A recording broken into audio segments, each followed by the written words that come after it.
Morning dear student. आज हम BEd first year में वित्तीय लेखांकन विषय पर बात करेंगे, जिसमें जो हमारा टॉपिक है वो है वित्तीय लेखांकन के क्षेत्र।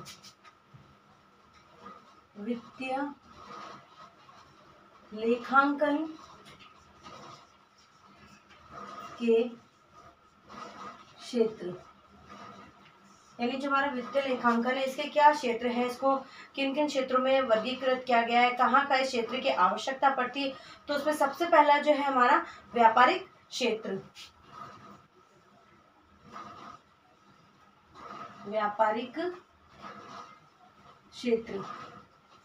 अब व्यापारिक क्षेत्र से हम क्या समझते हैं, यानी व्यापारिक क्षेत्र होने से क्या मतलब है, यह एक पूर्ण तथ्य है कि समस्त जो व्यावसायिक सेवाएं जो होती है हमारा वो व्यापार पे, वाणिज्य पे और उनके अंदर जो भी लेखा जोखा होता है, विशिष्ट प्रकार की जो भी विधि होती है वो संधारित की जाती है, यानी एकत्रित करके रखी जाती है। यानी कि जो भी सेवाएं संचालित हो रही है व्यापार के अंदर, वाणिज्य से संबंधित हो रही है, तो उनको संभाल के रखने के लिए व्यापार के अंतर्गत, यानी हमने कोई लेखा जोखा बनाया, हमने कोई सामान खरीदा है या बेचा है, तो उसका संग्रह रखने के लिए उसको संधारण एक रजिस्टर बनाया जाता है, जिसके अंदर हम उसको संधारित करके रखते हैं, यानी कि इकट्ठा करके रखते हैं, उसके लेखों को इकट्ठा करके रखते हैं।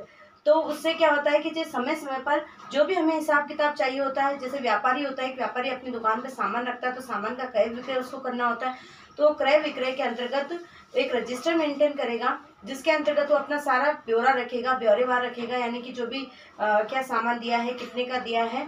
तो उस लेखे जोखे को रखने के लिए व्यापारिक क्षेत्र के अंदर भी वित्तीय लेखांकन का बहुत ज़्यादा ही महत्व है। नेक्स्ट हम जो बात करेंगे वो है हमारा व्यवसायिक क्षेत्र।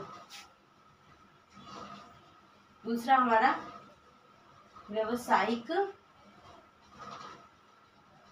क्षेत्र।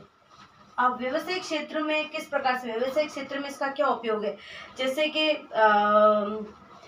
हम बात करें जाए तो व्यापार के क्षेत्र में जो हमने बात की, और अब हम इसके बारे में बात करें व्यवसायिक क्षेत्र के अंतर्गत, तो विशिष्ट जो व्यावसायिक व्यक्ति होते हैं, जैसे कि कोई चिकित्सा में है, कोई वकील है, कोई अध्यापक है, कोई अध्यापन के कार्य में अपना व्यवसाय अध्यापन है उसका करना, तो वे सभी भी क्या करते हैं, अपनी आय का जो मतलब विशेष प्रकार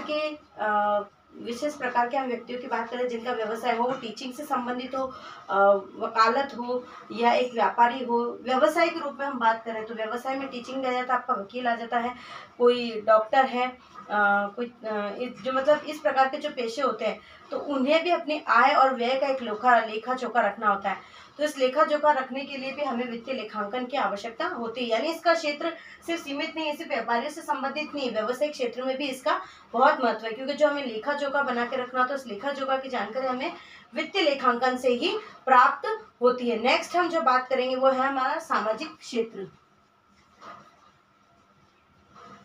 सामाजिक क्षेत्र। अब सामाजिक क्षेत्र में क्या होता है, हम जिस समाज में रहते हैं तो हमें पता है कि हमारे समाज में विभिन्न प्रकार की जो संस्थाएं हैं वो कार्यरत है, तो वे संस्थाएं भी क्या करती हैं कि उन संस्थाओं में भी कुछ विशेष उद्देश्य को लेके कई बार कुछ अमाउंट को रखा जाता है, जैसे समाज के हित में कार्य करने के लिए चंदे के द्वारा कुछ अमाउंट इकट्ठा करना, या फिर समाज कार्यों में उस पैसे को लगाना। तो इन सब पैसों का या इन सब चीज़ों का वहाँ पर ब्यौरेवार रखा जाता है। ब्यौरेवार यानी कि कहाँ पर हमने खर्च किया, कहाँ पर हमने बचाया, तो उसका पूरा एक ब्यौरा होता है। तो उस ब्यौरे को रखने के लिए भी वित्तीय लेखांकन की अधिक आवश्यकता होती है, उसका महत्व साफ ही नजर आता है। यानी कि सामाजिक क्षेत्र में जो विभिन्न प्रकार की संस्थाएं कार्यरत होती है, तो वित्तीय लेखांकन का क्षेत्र सिर्फ व्यापार से ही संबंधित नहीं है, व्यवसायिक क्षेत्र से भी संबंधित है और साथ ही साथ सामाजिक क्षेत्र से भी संबंधित है। अब हम नेक्स्ट बात करेंगे तो वो है हमारा राजनीतिक क्षेत्र। राजनीतिक क्षेत्र। अब राजनीतिक क्षेत्र से जैसा समझते हैं हम कि विभिन्न प्रकार के जो दल कार्यरत है समाज के अंतर्गत, उन दलों का भी संगठन, अपने एक संगठन होता है, और उनमें भी जो आय व्यय का जो ब्यौरा रखना, इन सभी में वही कार्य चलते हैं। यानी समाज में जो संस्थाएं चल रही, राजनीतिक दल चल रहे, तो उनके भी आय व्यय का, खर्च का ब्यौरा रखना होता है। तो वित्तीय लेखांकन की वहां पर भी हमें आवश्यकता पड़ती है। नेक्स्ट जो है हमारा सरकारी क्षेत्र। सरकारी क्षेत्र यानी सिर्फ एक क्षेत्र में ही वित्तीय लेखांकन का उपयोग नहीं किया जाता, व्यापार में तो किया ही जाता, उसके साथ साथ व्यवसायिक क्षेत्र हो, सामाजिक क्षेत्र हो, या राजनीतिक हो, या फिर सरकारी हो। अब सरकार के अंतर्गत क्या आता है कि जैसे कि विभिन्न प्रकार के जो टैक्स हम देख ले, विभिन्न प्रकार बजट बनाना है या टैक्स हो या प्रारंभिक जो भी चीज़ें हैं उसको सम्मिलित किया गया है। बजट बनाने से लेके उनका जो आय व्यय का ब्यौरा होता है, समाज मतलब सरकारी क्षेत्र के अंदर, मतलब किस तरह से किस किस क्षेत्र के अंदर उन्होंने अपनी आय को लगाया है और कहाँ पर उन्होंने इस चीज़ को व्यय किया, तो वही सेम टू सेम सभी के अंदर आएगा। यानी कि जिस तरह से सामाजिक क्षेत्र के अंदर आय व्यय का ब्यौरा रखना, राजनीतिक क्षेत्र में अपने स्वयं का आय व्यय का और खर्चे का ब्यौरा रखना, उसी प्रकार सरकारी क्षेत्र के अंदर भी अपने आय व्यय को ब्यौरे को संधारित रखने के लिए वित्तीय लेखांकन की आवश्यकता होती है। इसके अलावा हम और भी क्षेत्र हो सकते हैं, उनके बारे में भी हम बात कर सकते हैं। तो और भी क्षेत्र के अंतर्गत होता है जैसे कि निजी क्षेत्र, सरकारी तो हो गया, उसके अलावा है निजी क्षेत्र। अब निजी क्षेत्र से संबंधित यानी कि निजी क्षेत्र में भी वही है कि विभिन्न प्रकार के जो निजी स्तर पर संस्थाएं कार्य कर रही है या निजी स्तर पर कोई व्यवसाय चल रहा है या निजी स्तर पर कोई व्यापारिक क्षेत्र चल रहा है, तो उसमें भी उनके आय व्यय का खर्चा जो ब्यौरा रखा जाता है वो रखने के लिए वित्तीय लेखांकन आवश्यक होता है। तो वित्तीय लेखांकन का जो क्षेत्र है वो सीमित ना होकर व्यापक है, यानी हर क्षेत्र में उसकी एक महत्वपूर्ण भूमिका रहती है।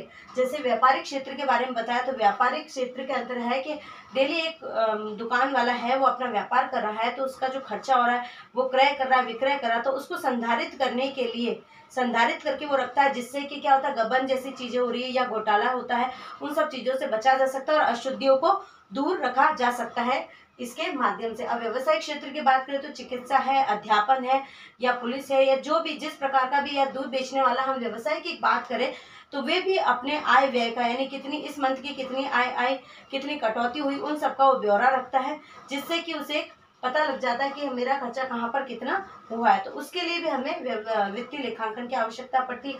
और बाकी जो क्षेत्र बताए गए सामाजिक क्षेत्र है, जैसे सामाजिक स्तर पर कोई एनजीओ चल रहा हो, राजनीतिक क्षेत्र है, कोई दल कार्य कर रहा है, कोई सरकारी क्षेत्र है, फिर उसके अलावा निजी क्षेत्र है, तो इन सभी क्षेत्रों में जो भी दल बनाए गए हैं या किसी प्रकार की संस्थाएं संचालित है, तो उन्होंने जो आय व्यय का ब्यौरा रखा जाता है वो इसके माध्यम से रखा जाता है। तो आज के लिए इतना ही। यदि आपको इसमें कुछ समझ में नहीं आया तो आप मुझसे पूछ सकते हैं। Thank you.